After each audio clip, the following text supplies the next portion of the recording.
According to the sacred Indian texts, which are called the Vedanta, there are only two symptoms of enlightenment. Just two indications that transformation is taking place within you toward a higher consciousness. And I thought this is interesting because we are all experiencing these two symptoms right now to some extent. The first symptom is that you stop worrying. Things don't bother you anymore, or they don't bother you as much. You become lighthearted and full of joy. This first symptom, a lot of people I've noticed have problems with. But the second symptom, a lot of people that I have read this to tell me they're actually experiencing. And that second symptom is that you encounter more and more meaningful coincidences in your life, more and more synchronicities. According to the Vedanta, this accelerates to a point where you actually experience daily miracles.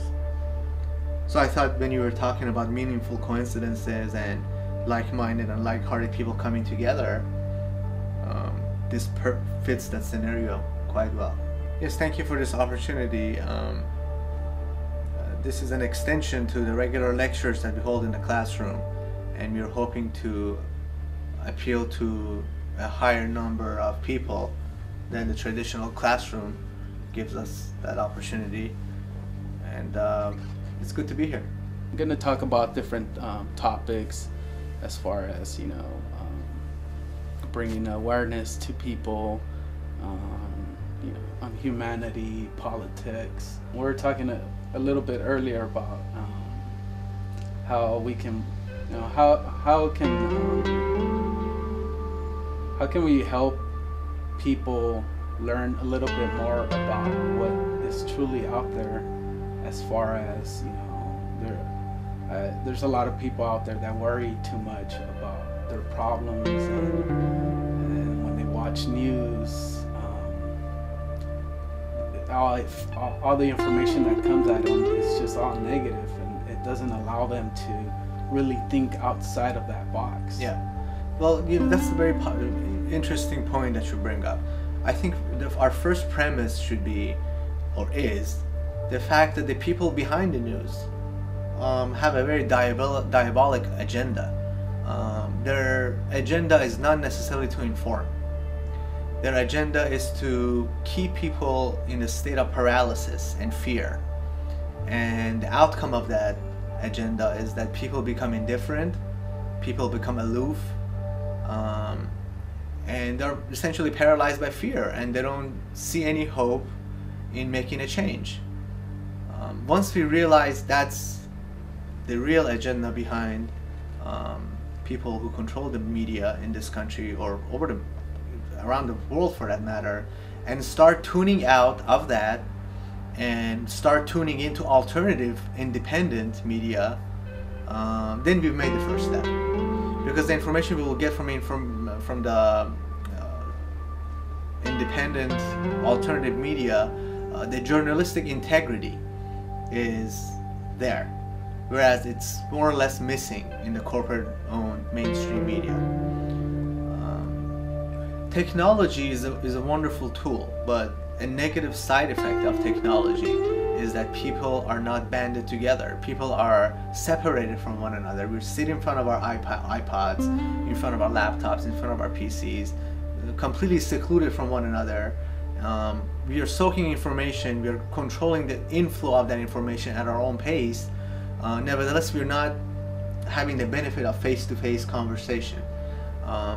I believe that a lot can be achieved from good old-fashioned banding together in the same place at the same time, under the same banner.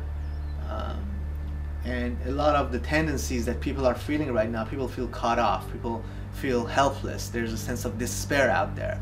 And rightly so. The issues that we're facing today are Herculean in dimension.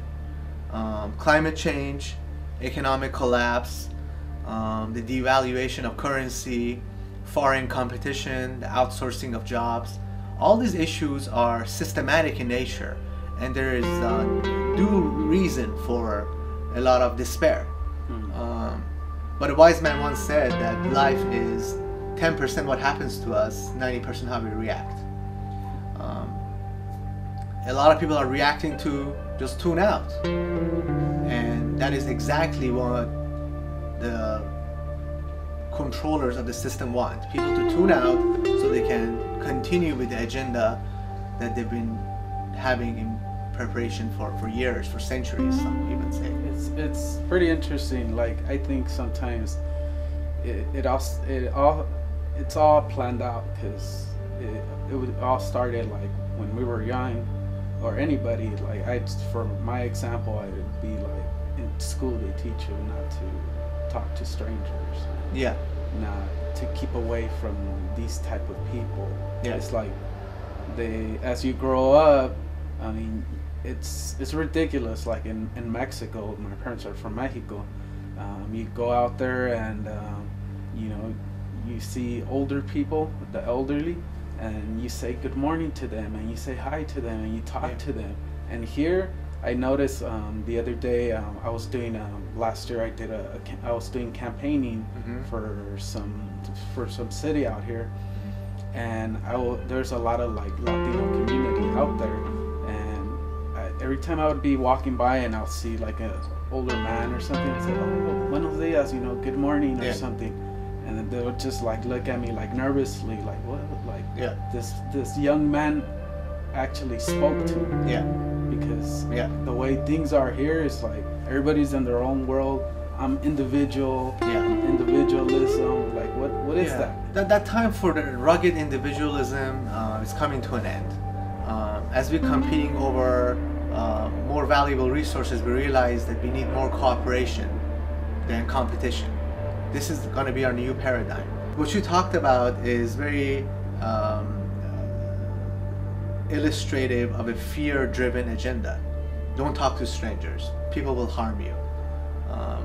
This kind of mentality that we've been conditioned with since a very young age. And the time for that has come to an end. If we don't band together, if we don't cooperate, if we don't talk to strangers, if we don't compare ideas, if we don't compare our innovative solutions to systematic problems, we are essentially doomed as a species. So we have to change our paradigm. We have to do away with old habits. We have to have a connection again, not just with each other, but from members of previous generations. There seems to be a disconnect in the West, at least, in the Western European and North American cultures, where there's a generational gap. A lot could be learned from previous generations, their reactions to various stimuli that they were encountering. A lot could be learned. I've noticed with the generation from the Great Depression, most of whom are disappearing now, they're passing away. The tremendous economic hardship that they went through, this generation, your generation, could learn a lot from. The sense of frugality, a sense of saving versus just mindless consumption and spending. Your generation could learn a lot from. A sense of the fact that the resources are not limitless. What you talked about is very illustrative of a fear-driven agenda. Don't talk to strangers. People will harm you. This kind of mentality that we've been conditioned with since a very young age. And the time for that has come to an end. If we don't band together, if we don't cooperate, if we don't talk to strangers, if we don't compare ideas, if we don't compare our innovative solutions to systematic problems, we are essentially doomed as a species. I think this is where the American model could be exemplary. The multiculturalism, the fact that we have a very large Latin American minority within the States is a plus, not a minus. You could learn from that culture, the attributes of that culture, the family orientedness of that culture, the group cohesiveness of that culture.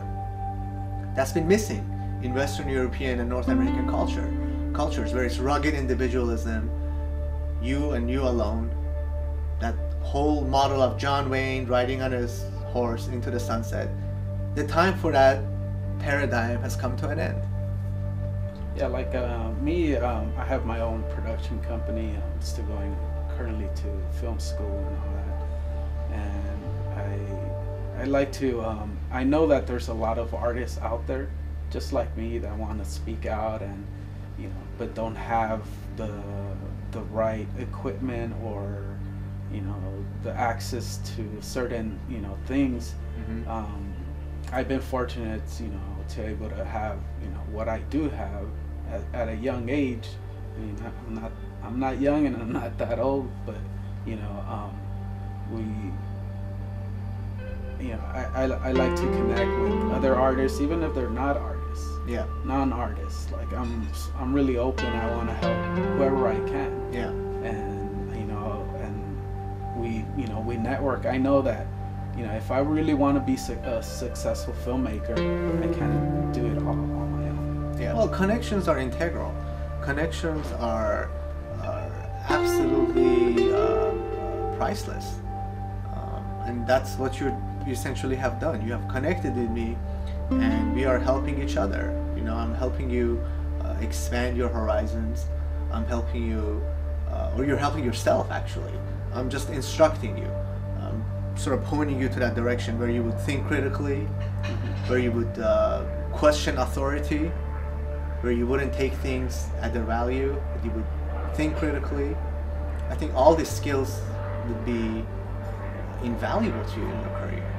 Why is it so hard for us as the people to really question our society? There's a lot of people out there that I believe that they don't question it, but they complain about it, but they don't question about it. Yeah, I think it's a question of miseducation or not being educated correctly, whereas questioning authority or dissent is not something that's discouraged, but it should be something that is encouraged. We're talking about constructive criticism. You're not talking about shallow, destructive criticism just for the sake of criticism. That's not what we're talking about. Bob Dylan said something very interesting a few decades ago, where he said, "Don't criticize what you don't understand." So our goal should be to understand the complexity of these issues that we're all facing, and then after that to criticize constructively, to build, not to destroy. Having said that, the old has to be destroyed before the new can be built, and that's where we are at right now. We are literally in the process of a lot of our models self-destructing on themselves because they were not sustainable in the first place. They were short-term oriented, and now we're seeing the destruction. We're seeing the destruction of the financial system around the world. Social disorder is going to be next. All these things are foreshadowing of what's going to emerge out of it: a new order, a new paradigm, a new model, a new understanding of how things operate. Most people get caught up in the chaos that we are currently experiencing, and they lose hope. In mythology, in histomythology, in various religious traditions of the East, what we are going through right now has been foretold. The crisis that we're all facing as humanity, as a species, has been foretold. So we need to keep our eyes on the ball and not lose hope. That is one thing we cannot afford to do. We need to know that the pain that we're facing as a species is temporary. A lot of it is self-induced. We have the tools to help ourselves out of this, but it requires a new way of looking at things. It requires a new understanding, and that's where the challenge lies. The ability to change or to do things the way we have been doing it. It just happens to be that the definition of insanity is doing the same thing and expecting a different circumstance or a different outcome. Yeah. That seems to be where we're at, isn't it? Right. That we are gods, that we are the creator, the wholly owned creator of our own realities, and this has led into nothing but narcissism, self-worship, short-sightedness, and in certain religious traditions they would simply call this blasphemy. And these people pose as teachers, as solution providers, as guides, and they're anything but. They just want to make their sales. They want to make their quick sale. It comes down to dollars and cents. They're very shrewd. They know what people are lacking right now. In times of uncertainty, people want certainty, people want empowerment, but these false teachers go about empowering people in the completely wrong ways. They're touching on their sense of narcissism. They're touching on their self-esteem issues or lack thereof, and they're trying to build them up in the wrong way. We really have to keep our eyes on this. In Judeo-Christian traditions, there's a long history of warning the masses against people like this, against false messiahs like this. These people go around claiming they have extraordinary powers, that they're channelers, that they have direct access to ascended masters. And when you actually sit down and listen to them channeling the ascended masters, you realize that the information that's coming out of them is so rudimentary and so remedial. You wonder how these masters became ascended in the first place. That it's really not about the ascended masters, quote unquote. It's about them. Right. It's about them finding a sense of identity. Well, they know the right people to reach. They know the right people to fool. The most ignorant ones. The most ignorant ones, the ones that don't know how to think critically, the ones that are very sheepish in nature. Broad is the way to destruction. Narrow is the way to salvation. That's how it is. When you see a horde of people following a group, you should be warned. Yeah. They're like zombies. Like more or less like zombies. They're under hypnosis, various levels of hypnosis, and we have to be very careful of that. Of course, we know that watching television, a certain extent number of hours of watching television puts you into a certain level of hypnosis. Right. Yeah. So, and this is the sadly commentary of modern times, where we are cut off from one another. We're not talking anymore. We're texting, we're emailing, we're Facebooking. We're not sitting in the same space and discussing things. A lot of good could come out of that. A lot of camaraderie and solidarity could come out of being in the same space and talking these issues over. We may not be able to solve these, very complex issues overnight, but the fact of talking about it is therapeutic in nature. Technology, as wonderful as it is, as a wonderful tool as it is, doesn't provide that venue in many cases. It's the same as taking online classes. A lot of my students who have taken online classes come back to the regular class with a live professor instructing, and they have a completely different appreciation for real classes. So technology is nothing but a tool. It's not an end to itself. It's a means to a higher end. Society today is treating technology as an end, and that's where the disconnect is. Yeah, like me, I was thinking of taking a couple of online courses and stuff, and I just decided no, I want to have the professor there. Interaction with other students. Other students, yes. We'll talk about the topics that we're talking about, but in the downtime, talk to other people. Because a lot of learning could take place from one another.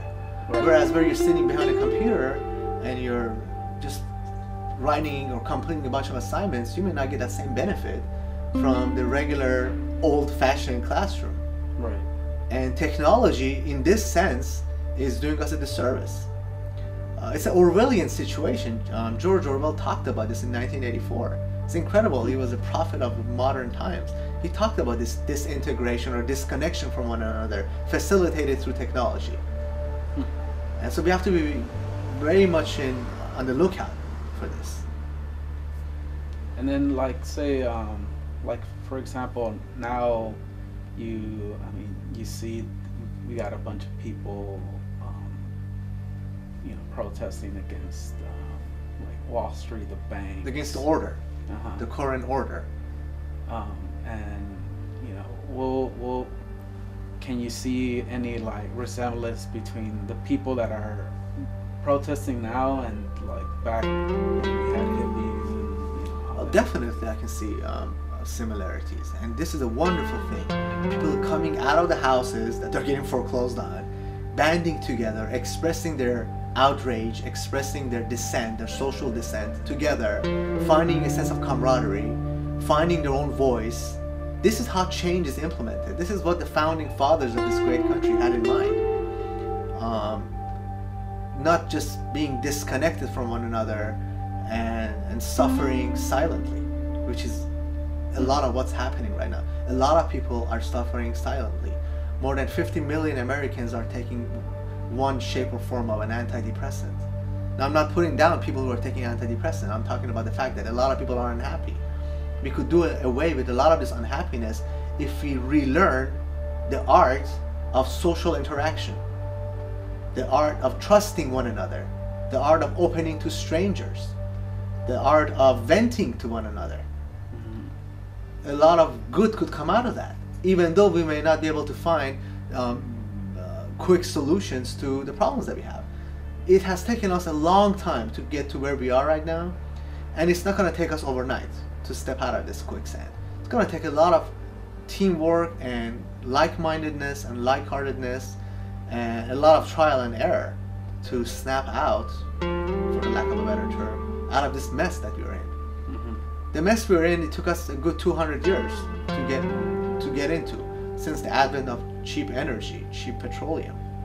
So it's going to take a lot of time to create alternative solutions. The good thing is that the positive thing is that technology, because of the rapid flow of information, technology could be quite positive, could play quite a positive role in this new facilitating change. Because something that happens right now, through technology, through Facebook, for example, a person on the other side of the world could know within a matter of a few seconds. So that has quickened the time itself. Right. The learning process has been quickened because of technology. So if we learn to look at technology from that perspective, then there's hope for us. Otherwise, if we let technology master us and take ownership of us, then really nothing has changed. We have essentially dehumanized ourselves. Even quicker. Even quicker. Exactly. That's the paradox of it. Even quicker.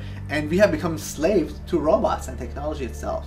Right. I don't believe people like Steve Jobs and Bill Gates had this in mind back in the 60s and 70s and early 80s when they were promoting technology. These people were hippies themselves. They were spiritual in nature. All the stuff that are coming out on Steve Jobs, we're realizing he was a deeply spiritual man.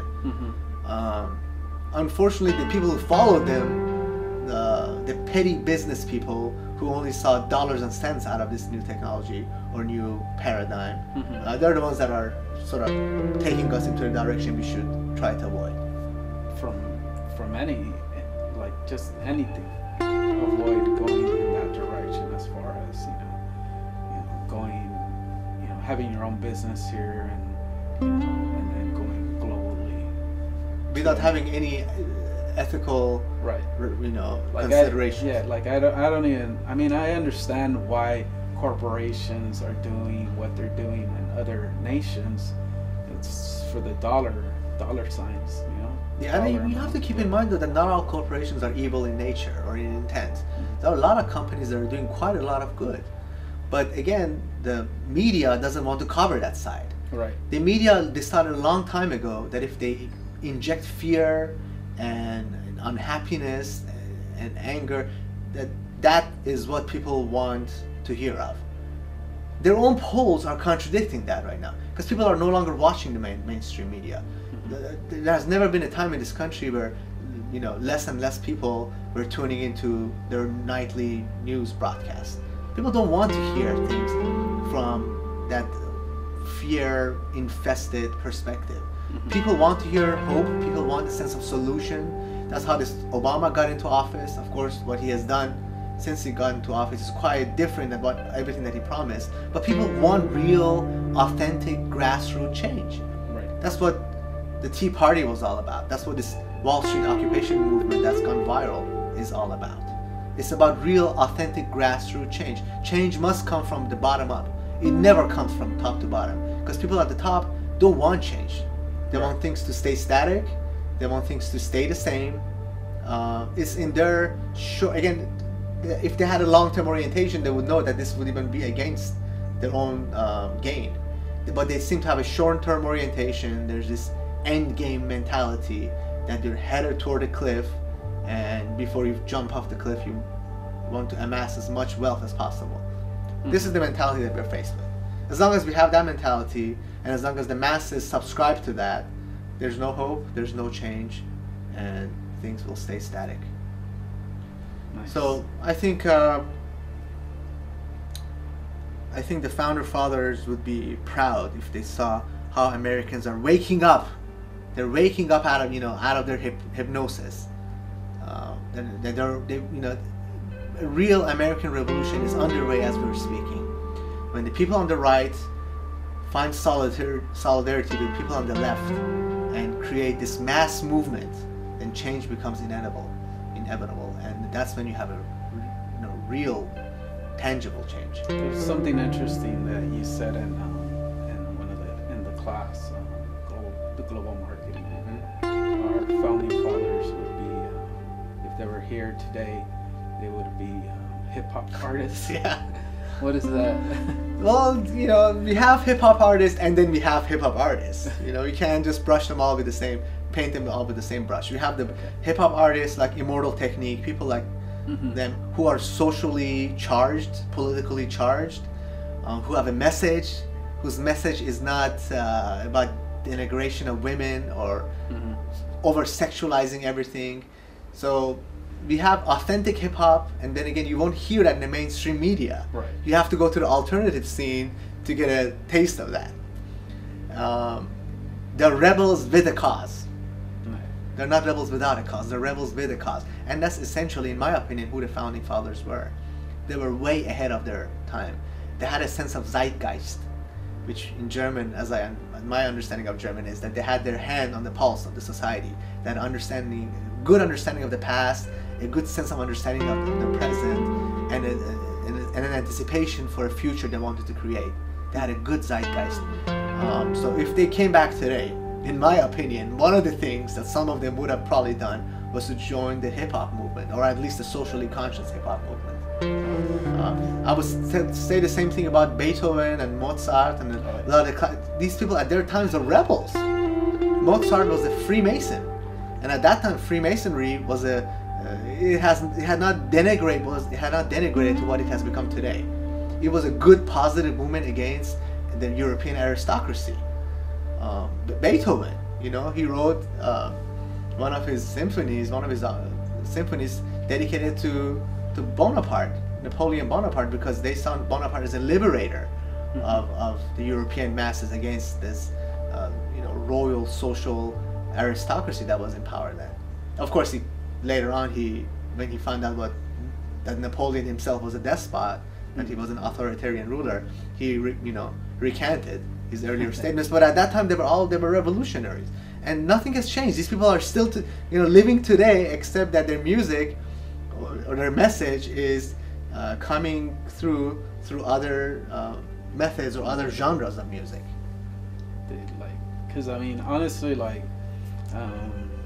going to public school and stuff, they teach you about the Founding fathers. They teach us about our founding fathers, but from a very superficial perspective, right? Right. Yeah. And then whenever they touch the subject of Native Americans, they only kind of talk a little bit about Thanksgiving. Yeah. We move on. Or slavery, for that matter. Slavery, they'll just talk about a little bit about slavery, the cotton, and okay, let's move on. Yeah. And that doesn't the real education doesn't come through until later, until you go to college, and you start taking these courses, and there's some professors that will open your eyes even more.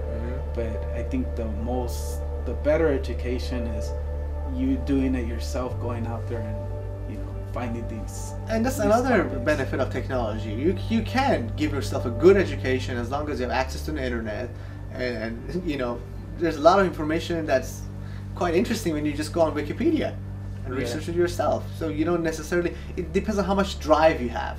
Exactly. How much thirst you have for knowledge, or to hear things that you are not normally accustomed to hearing.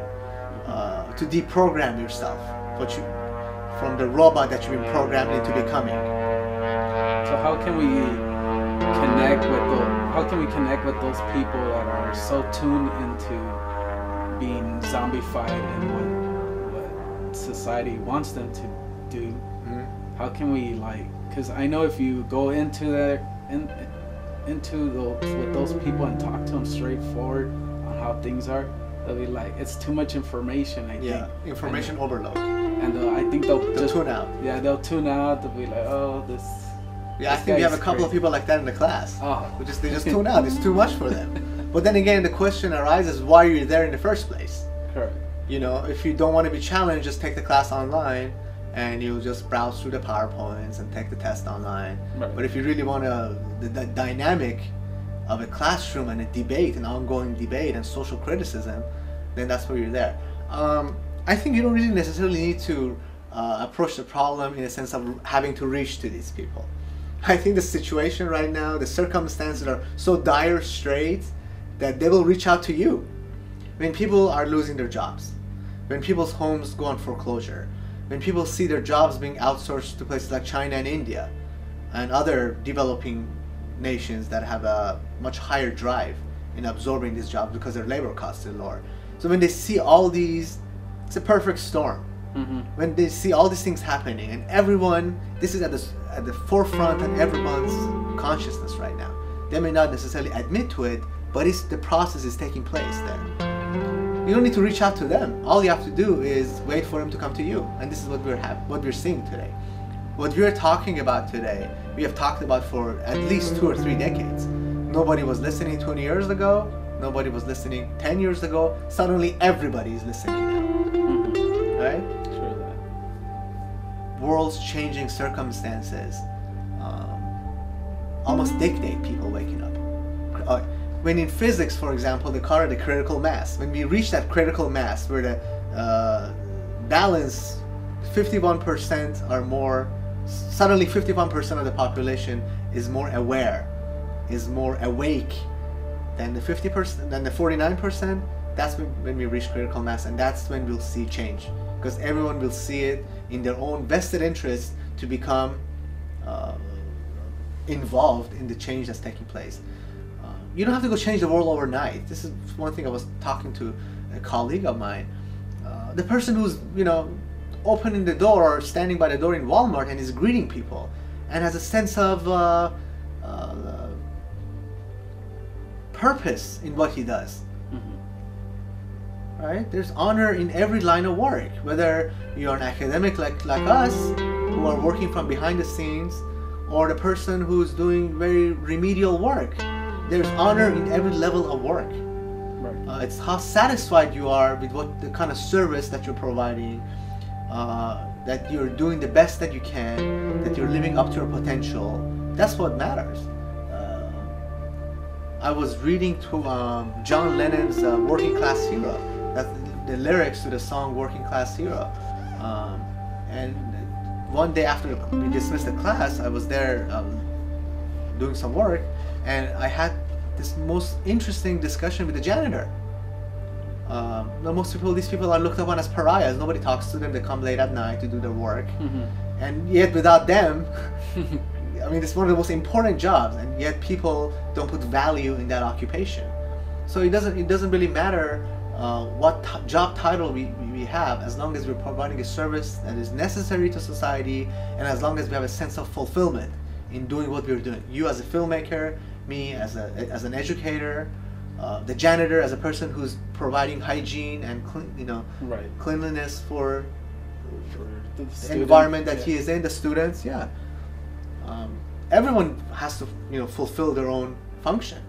That's how the wheel turns. That's how society functions. It's a balance. There's a balance. Not everybody was meant to be a janitor. Not everybody was meant to be a leader. Not everybody was meant to be a professor. Not everybody was meant to be a filmmaker like you. Mm-hmm. So it's finding your niche, feeling comfortable in that niche, and then doing the best you can. Finding your purpose. Stop swimming against the stream and just going along with the stream and letting it carry you to where it's meant to carry you. In my personal spiritual belief, I believe that we're all here. We all made a conscious decision to be born at the time that we are living in right now. Everyone who's alive today was meant to be born exactly at these crucial times.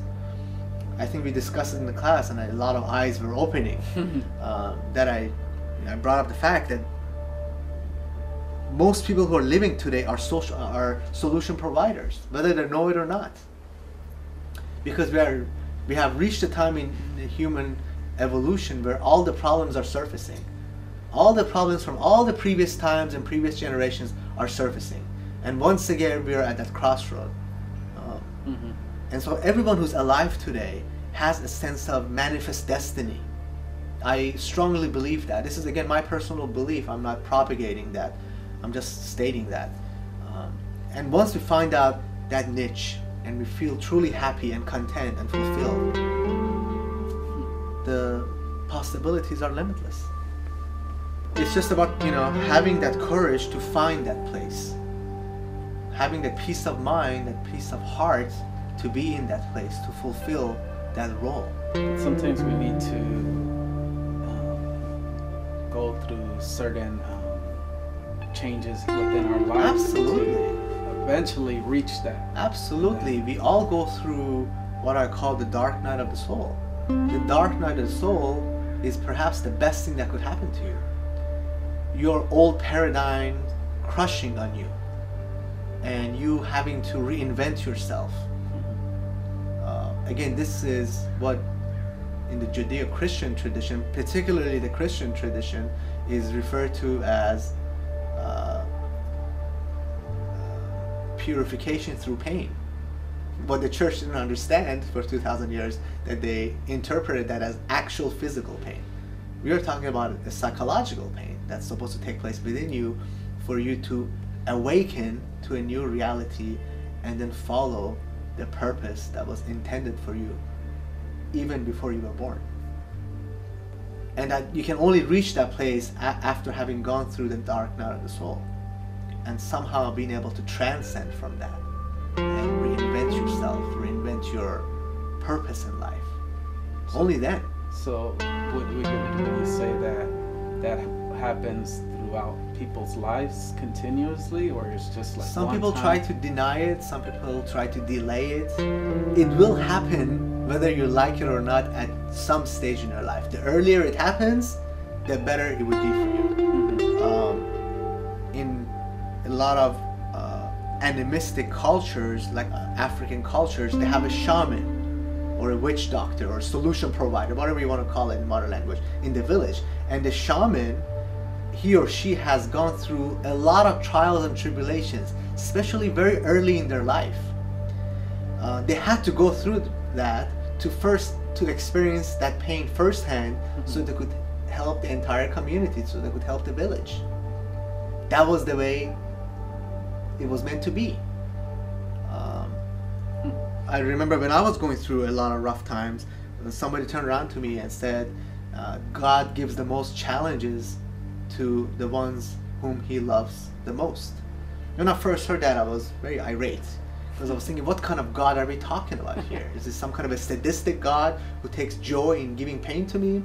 But the more I took anger out of that statement, out of the way I felt about that statement, the more I realized, yeah, that's the way it works. The more challenges you're given to, that means you're ready to partake those challenges and to transcend from them and be who you are really meant to be.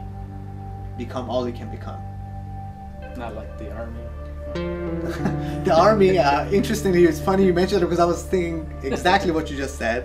That came out from a brief period within the modern U.S. Army's history, where a lot of veterans from the Vietnam era came into the army trying to create army a new paradigm, a new sort of reality, a new way of reacting to things. And I think the movie The Men Who Stare at Goats truly captures this class of army officers and staff. My colleagues in the army, the ones that I talked to, say that movie was not far from the truth at all. Wow. A lot of the things that were exposed in that movie were straight from some of the experiments that were taking place in the early 90s within various branches of the military. So yeah, becoming all you can be. Not in a sense of going and destroying somebody else's belonging or homeland, but in a sense of becoming a better person, first and foremost for yourself, then for the people around you, your family, your loved ones, and then at the next level for society. That's how real change takes place, for everybody to come to that realization. Little by little, all these changes that are going on in various groups in society, little by little, they're all gonna be that 151%. And that's the hope. People are waking up. What made them wake up? The foreclosure crisis really gave people a sense of awareness of how corrupt the system really is. So it was through pain and trials and tribulations that forced people to wake up, because people may not wake up voluntarily. Something has to always push them, Right. a little bit, you know. Change has to come incrementally. Can't happen too fast, too sudden, or it'll be traumatic, which is what a lot of people are experiencing right now. After having lost their jobs, they see no hope of a new job. They lost their home, they lost their family, their wives left them.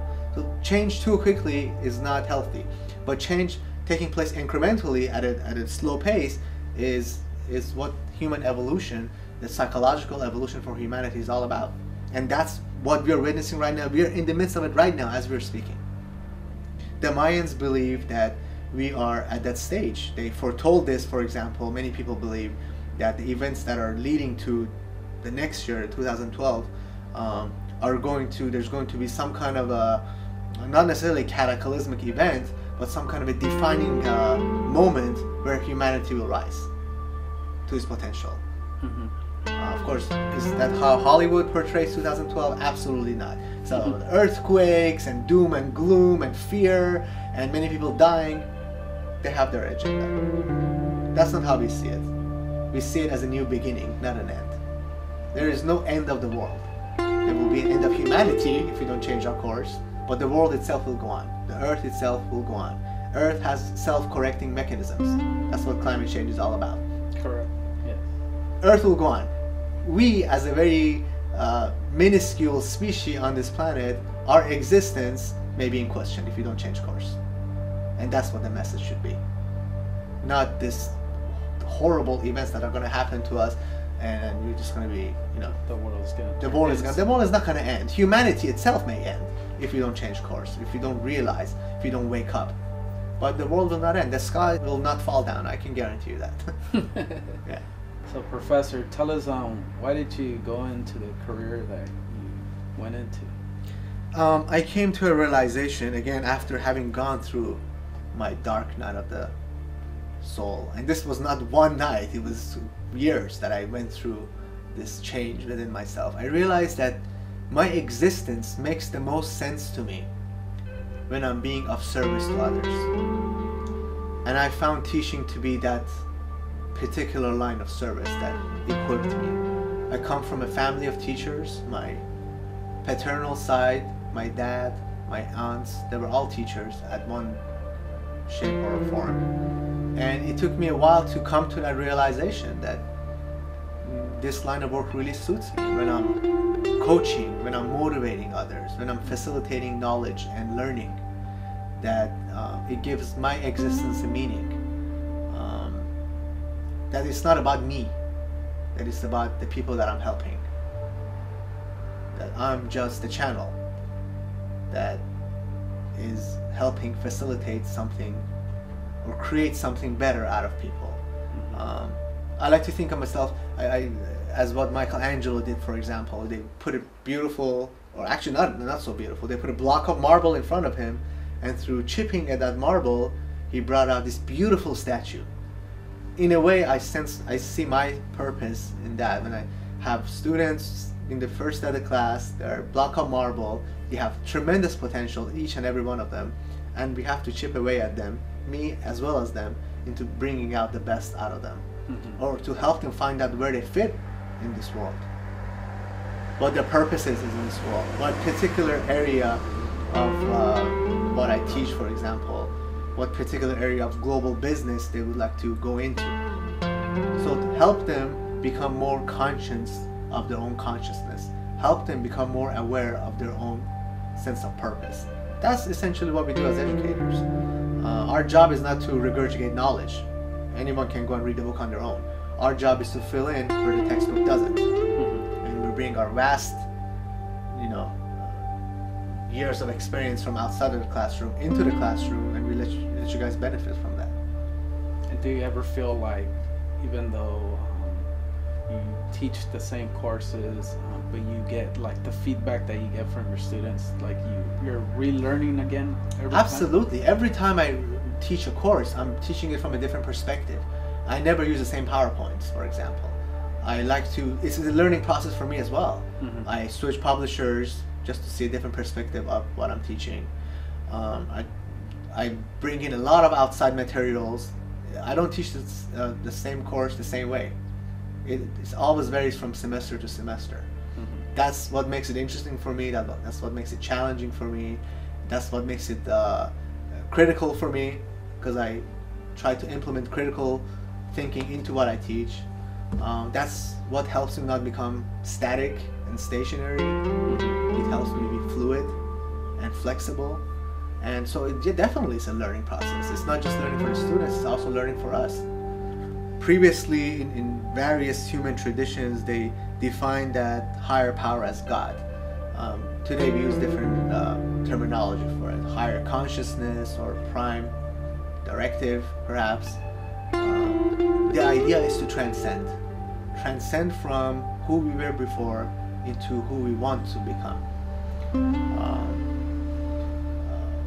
There's a Zen proverb, a Zen Buddhist proverb that says, when the master is ready, the master, with a capital T and a capital M, will appear. When the master is ready, the small master, then the master will appear. And that's the God within all of us, the God element within every human being alive today.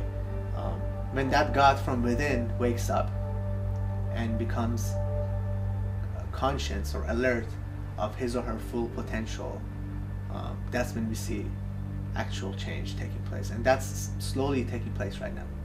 A lot of people are becoming aware, again, through their own trials and tribulations, through their pains, through the rapid changes that are taking place. A lot of people have to adapt, and they are adapting for better or worse. So, like for instance, what you're just wanted to clarify a little bit more. You're talking about the little master turning into a big master, like the inner God. Yeah. And then earlier you were talking about how people believe that there are their own gods. Yes. We have to distinguish between that. When I'm talking about when the master is ready, the small me, then the master will appear. I'm not talking about just me appearing again. I'm talking about that higher transcendent power suddenly manifesting himself more in my life. Mm-hmm. It's something external of me, and yet I'm just like a drop in the ocean, part of the ocean. A drop in the ocean is part of the ocean, but that drop is not the entire ocean. Right. That's where a lot of people in the New Age movement, these blasphemers, as I like to call them, get it wrong. They think the drop is the ocean. The drop contains elements of the ocean, but it's still a drop. Together, collectively, it becomes the ocean. That's how we define God as the collective consciousness, the big picture. Mm-hmm. But the drop is not God itself. It's just a part of a grander scheme. So that needs to be clarified. Again, it's almost being lost in translation today, again, because of the insistence of a lot of these false teachers out there who are misleading many people, telling people that they're gods, telling people that they're it. Not too long ago, I met someone who was reading a book that was called "Now You're God, What Next?" And I had no desire to even opening that book. With a title like that, I realized from cover to cover it's nothing but self-grandiosity and narcissism. So we have to be, very cautious of that. There's a Christ consciousness alive within each and every one of us, but then there's a different layer, a higher layer of a God or God reality that we are a minute part of. Space exploration is certainly helping us with that notion. We realize how small we are, and yet we are part of a greater consciousness. We are part of a greater system, but we're just a small part of it. But sometimes we spend too much time and money exploring the outer space than our own problems, than our own, like what we could really achieve, or with our own planet.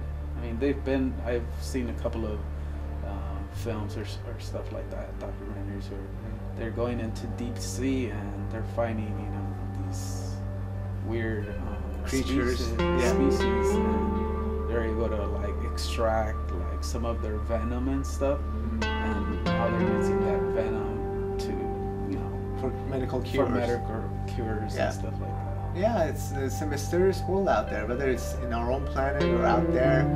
Keep in mind that all the space exploration that we did in the 60s and 70s, that gave people a sense of hope, a sense of a future to look forward to. Since they took that away, and our budgets really determine our morality. Most people don't realize that when you look at a budget, when you look at a ledger, when you look at where the money is flowing, that determines what our morality is about. What are we spending our resources on? NASA's budget is so minuscule to compare to Pentagon's overall budget that it's almost laughable. And yet a lot of the technology that we use on a daily basis in our home, like the microwave, like so many things that initially were explored through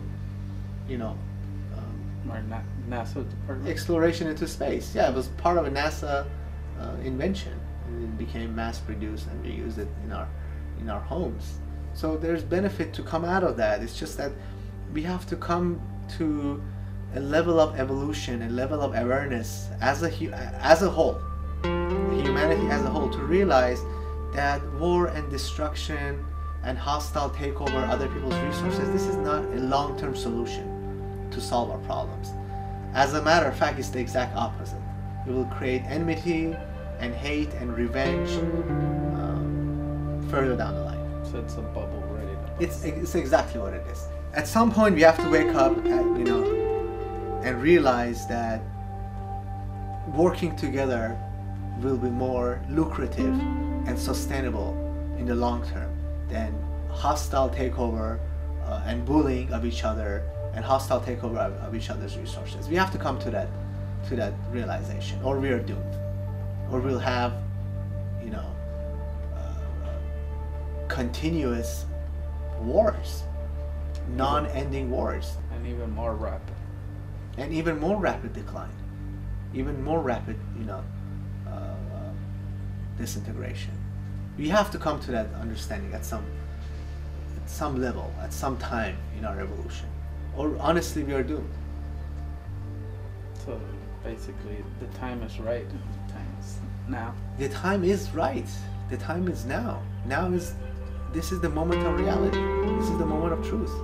Again, we are at that crossroad, and we have been at these crossroads at previous times in our history, where we had to choose a certain path that would lead to advancement and scientific growth and betterment of life for the people on the planet, or we choose one route that would take us into darkness and ignorance and self-destruction and all the horrible symptoms and consequences. It's just history repeating itself. History only repeats itself when people don't know their history. If people know their history, then they will not repeat it. Then we can create change. Then we can create change, we can create new reality. History only repeats itself for the people who don't know their history, who don't have a sense of understanding of their history. And this is how important it is in how you teach history at the K through 12 level, at the college level, and even at the graduate level. The more realistic and critical you teach history, the lower the odds of history repeating itself. History repeats itself for the ignorant. The ignorant will have history repeating because they are doing the same thing Right. and expecting a different outcome. That makes them basically insane. And humanity is many times has gone close to that insanity until something changed within us, some awareness came within us. The right teachers were amidst us and they helped us overcome our ignorance. Nice. Yeah, nicely said. Thank you. Thank you. Like this to me is like a miracle to be able to talk to someone that is really educated in all these different topics, and we're here working together, And with this video and this production, we'll be able to help other people understand a little bit more better of basically the secret knowledge of that's there in the books that not a lot of us tend to apply it or reach out to read a book, because in the society or trend that we're in now. Yeah, I mean, obviously that where we're at right now, the learning process is facilitated more in the audiovisual department than the old-fashioned way of reading things. The benefit of reading things is that you can pace the amount of information that you're intaking. With the audiovisual, more or less you're bombarded with images and information combined. This generation, your generation, tends to identify more with the latter than the former. It doesn't really matter as long as learning takes place and information is soaked and people interpret that information in a positive way to make a positive change in the world. That's really the focus, that's the emphasis. So thank you for giving me this opportunity. I enjoyed our conversation. Hopefully this will be one in a series of strategic conversations that we're going to have, and we're going to put it on the net, put it up on YouTube, and share it with people and get inputs, and try to create an environment for people where they feel that their concerns are being addressed. Right? That the issues that they're grappling with in their mind is being verbalized and is being addressed. Someone's talking about it. Someone is talking about it. We're hoping more and more people will join in and talk about it from a very sober, scientific, and yet spiritual perspective. And that we would find some sense of solidarity and comfort in venting together. Right? Yes. Good. Well, I enjoyed this. Thank you. Thank you, Professor. You're welcome.